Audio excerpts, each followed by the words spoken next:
बिस्मिल्लाहिर्रहमानिर्रहीम। Welcome back to my YouTube channel. उम्मीद आप सब लोग बिल्कुल ठीक होंगे। आज की वीडियो में हम लोग कवरिंग करेंगे week number 4 CS 510 software requirement की। हमने मिड टर्म प्रिपरेशन की सीरीज स्टार्ट की हुई है, तो उसमें आज हम वीक नंबर 4 को डिस्कस करेंगे। इसमें आपको तमाम इम्पोर्टेंट शॉर्ट लॉन्ग MCQs के हवाले से आपको गाइड किया जाएगा। अगर आपने पिछले 3 वीक कवर नहीं किए तो वीडियो चैनल पर मौजूद है, आप जाके पहले वो देखें और फिर आप वीक नंबर 4 से स्टार्ट करें। तो वीक नंबर 4 स्टार्ट करते हैं। तो इसमें है रिक्वायरमेंट एलिस्टेशन टेक्निक्स। तो फर्स्ट हम पहले इसकी रिक्वायरमेंट एलिसिटेशन की डेफिनेशन है। यहाँ पे requirement elicitation is defined as the process of obtaining a comprehensive understanding of stakeholder requirement. के रिक्वायरमेंट एलिसिटेशन एक ऐसा प्रोसेस है जहाँ पर हम तमाम चीज़ों को समझते हैं कि स्टेक होल्डर उसकी रिक्वायरमेंट्स क्या हैं और वो क्या करवाना चाहता है, तो वो उसमें हम रिक्वायरमेंट एलिसिटेशन कहते हैं। ये RE is a initial and main process of the requirement engineering phase. ये इनिशियल स्टार्टिंग पॉइंट है और ये मेन प्रोसेस है रिक्वायरमेंट इंजीनियरिंग का। ये एक कम्प्लेक्स प्रोसेस है और उसकी criteria for obtaining high quality requirement.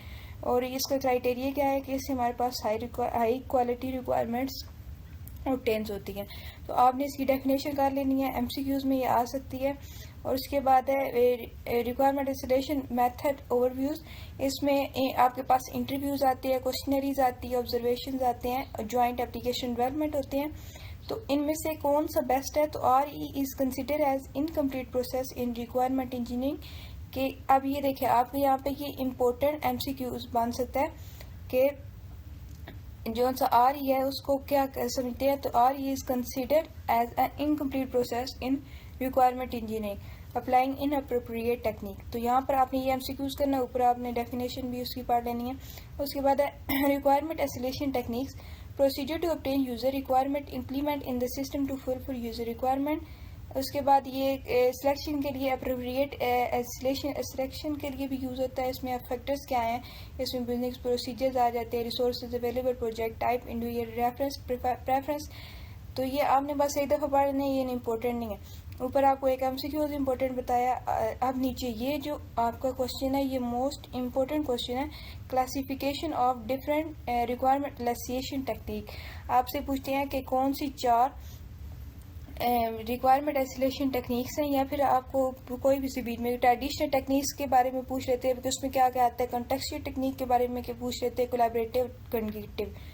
तो फर्स्ट जो आपको यहाँ से शॉर्ट क्वेश्चन या लॉन्ग क्वेश्चन बनता है वो है classify the different requirement elicitation techniques. तो वो कौन सी है आपके पास? Traditional technique, contextual technique, collaborative and group technique, और उसके बाद है कॉग्निटिव टेक्निक।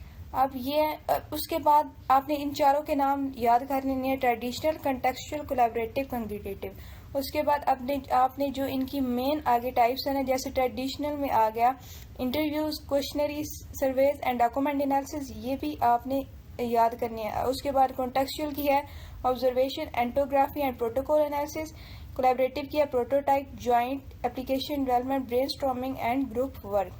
तो ये आपने इनके आगे जो फर्दर टाइप्स हैं वो भी आपने याद करनी है, क्योंकि ये भी पेपर में आती हैं। उसके बाद है कॉग्निटिव में, इसमें laddering, card sorting, reporting, grid and class responsibility, collaboration.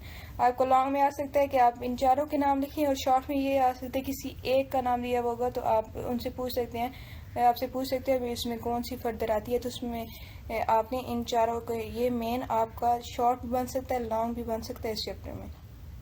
उसके बाद कौन से इंटरव्यूज उसमें बेसिक इंटरव्यूज आते हैं, उसमें वर्बल मेथड आता है जो इजी और इफेक्टिव होता है और मोस्ट इम्प्लाइड होता है। अब टाइप्स ऑफ इंटरव्यू, ये भी इधर क्वेश्चन है। तो types of interview, structure of close interview. जो स्ट्रक्चर ऑफ क्लोज इंटरव्यू है ये इसमें प्री डिफाइंड क्वेश्चंस होते हैं और क्वांटिटेटिव होता है और no generation of new idea. तो अब इसके प्रोज और कॉन्स है, मतलब एडवांटेजेस और disadvantage. No biasing, few additional question में be added to further aid clarification, interviews can be repeated, interview में बी अनकंफर्टेबल। तो जो इंटरव्यू होता है देने वाला वो शायद अनकंफर्टेबल हो, ये इसका डिसएडवांटेजेस है। उसके बाद है सेमी स्ट्रक्चर्ड इंटरव्यू। इसमें कम्बिनेशन होता है ये बोथ प्री डिफाइन और अनप्लान क्वेश्चंस का, कि इसमें आपने जो से पहले से डिसाइड किए होते हैं वो भी क्वेश्चन होते हैं और अनप्लान भी होते हैं। इसके अब एडवांटेजेस क्या आते हैं, ये इसमें कंसिस्टेंसी आती है। उसके बाद ये तो इंटरव्यू कैसे न्यू आइडिया। अब इसमें कॉन्स क्या है कि ये टाइम कंज्यूमिंग है और इंटरव्यू में लूज इट्स फोकस। जो इंटरव्यूअर होता है देने वाला, वो अपना फोकस भी लूज कर सकता है। इसमें ट्रेनिंग भी रिक्वायर्ड होती है। Finding are hard to generalise के फाइंडिंग मुश्किल हो जाती है जनरलाइज करना। उसके बाद है स्ट्रक्चर अनस्ट्रक्चर्ड ओपन इंटरव्यू। ये इनफॉर्मल इंटरव्यू होते हैं। इसमें अनप्लान क्वेश्चन होते हैं। Producing qualitative data. इसके एडवांटेजेस हैं कि न्यू आइडिया और ओपिनियन जनरेट होते हैं। और इसमें due to informal approach interviewer में feel ease to properly answer question. कि इनफॉर्मल अप्रोच होती है तो जो इंटरव्यू देने वाला बंदा होता है वो इजीली प्रॉपरली आंसर दे सकता है क्वेश्चंस का। अब इसके डिसएडवांटेज ये आते हैं कि इंटरव्यू जो होता है ना can be bias in asking question. Question पूछने में उसकी मुश्किल आती है। Difficult to repeat in case data reliability is check. उसके बाद है इंटरव्यू की ये समरी है कि एडवांटेजेस और डिसएडवांटेजेस है किसकी इंटरव्यू के। तो good for complex topic, rich in information, ambiguity are clarified, interviewer can analyse emotion. और इसके disadvantage small number of people are involve. तो बाकी ये आपने इनको पढ़ लेना है। ऊपर जो मेन क्वेश्चन है मैंने आपको बताया वो आपने करना है टेक्निक्स वाला। उसके बाद आपने इनके डिफरेंसेस पढ़ लेने हैं कि स्ट्रक्चर्ड और सेमी स्ट्रक्चर्ड इंटरव्यूज़ में क्या होता है। और ये यहाँ पर आपके साथ 3 टाइप्स उन्होंने डिस्कस की हुई हैं, स्ट्रक्चर, अनस्ट्रक्चर और सेमी स्ट्रक्चर। तो आपने उनको पढ़ लेना है क्योंकि एमसीक्यूज में आ सकता है, शॉर्ट क्वेश्चन भी आपको इधर से आ सकता है। उसके बाद है डॉक्यूमेंट एनालिसिस। इसमें analyse and gathering information from existing document के जो आपके पास एग्जिस्टिंग डॉक्यूमेंट है उनमें से डाटा को गैदर करना और एनालाइज करना। effective to initiate requirement elicitation process. Why use this technique? इस टेक्निक का क्यों यूज़ करना चाहिए कि an expert need to study domain information thoroughly for the purpose of adapting when existing system needs to replaced or enhanced.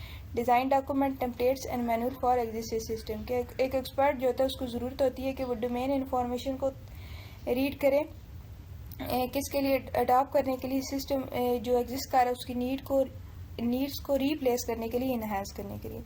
अच्छा, इसमें आप इसके एडवांटेजेस है कि ये हेल्पफुल होता है जब स्टेक होल्डर जो होते हैं ना end user are not available, वो जब नहीं होते तो डॉक्यूमेंट के थ्रू हम देख लेते हैं। उसके बाद ये बिजनेसेस में भी हेल्प करता है, हिस्टोरिकल डाटा भी प्रोवाइड करता है और फ्रेम ऑफ क्वेश्चंस भी देते हैं। इंटरव्यू के लिए इनएक्सपेंसिव टेक्निक होती है ये।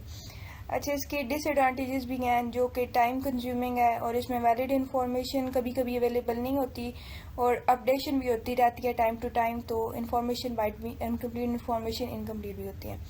उसके बाद है क्वेश्चनरीज एंड सर्वे। वैसे ये इतने आते नहीं है लेकिन आपका सिर्फ एक काम है कि आपने एक दफ़ा इसको रीड कर लेना है कि अगर आपके पास कोई क्वेश्चन आ जाए पेपर में तो आप इजीली अटैम्प्ट कर सको। एक दफ़ा थॉरली इनको रीड कर लो ताकि आपकी प्रिपरेशन एक तरह से हो जाए कि अगर आपके पास भी क्वेश्चन आ भी जाता है पेपर में या एमसीक्यूज आ जाता है तो आपके पास इतनी नॉलेज हो कि आप वो अटैम्प्ट कर सको।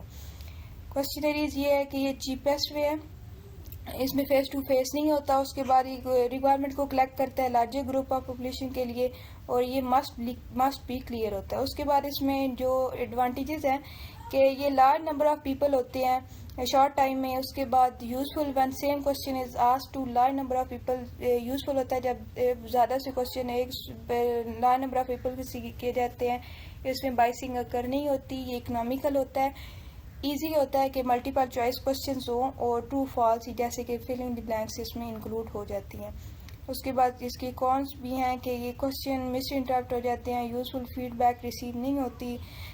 मतलब आपको जैसे कि आपको ट्रू फॉल्स में आंसर मिल जाता है लेकिन आपको उसकी फर्दर क्लैरिफिकेशन नहीं मिलती तो उसमें भी प्रॉब्लम्स होते हैं और एम्बिग्यूटी की भी कभी कभी रेज हो जाती है। और useful for general purpose software. Introspection ये क्या है, ये analyst work for what they imagine and observe by themselves how a system design should be, कि एक सिस्टम की डिज़ाइन किस तरह होना चाहिए। ये टेक्निक इफेक्टिव है यूजर्स के लिए जिनके पास have a lot of experience of their own field, उनकी अपनी फील्ड का बहुत ज़्यादा उनके पास नॉलेज होता है लेकिन उनके पास लेस नॉलेज होता है दूसरी फील्ड का या नए सिस्टम का, तो उनके लिए ये बहुत ज़्यादा हेल्पफुल होती है। इसके पॉइंट्स ये हैं एडवांटेजेस ये हैं कि ये इसमें नो कॉस्ट रिक्वायर्ड होती है इम्प्लीमेंट करने के लिए, इजीली इम्प्लीमेंट भी हो जाता है। और हार्ड होता है एनालाइज करना कि कौन सी, अच्छा अब इसके कौन सी हैं कि हार्ड होता है एनालाइज करना कि किस इन्वायरमेंट में जो सिस्टम है वो वर्क करेगा। और उसके बाद it does not allow discussion with stakeholder के साथ डिस्कशन नहीं होती। Analyst and stakeholder need to well know about the domain के बारे में पता होना चाहिए। तो यहाँ पर आपका वीक नंबर 4 कंप्लीट हो जाता है। उम्मीद आपको वीडियो अच्छी लगी होगी। वीडियो अच्छी लगी है तो लाइक करें। नेक्स्ट वीडियो में हम लोग इंशाल्लाह वीक नंबर 5 को कंप्लीट करेंगे, ताकि मिड से पहले हमारा जो मिड टर्म का सिलेबस है वो कंप्लीट हो जाए। उम्मीद आपको वीडियो अच्छी लगी होगी। वीडियो अच्छी लगी है तो लाइक करें, चैनल को सब्सक्राइब करें। अल्लाह हाफिज़।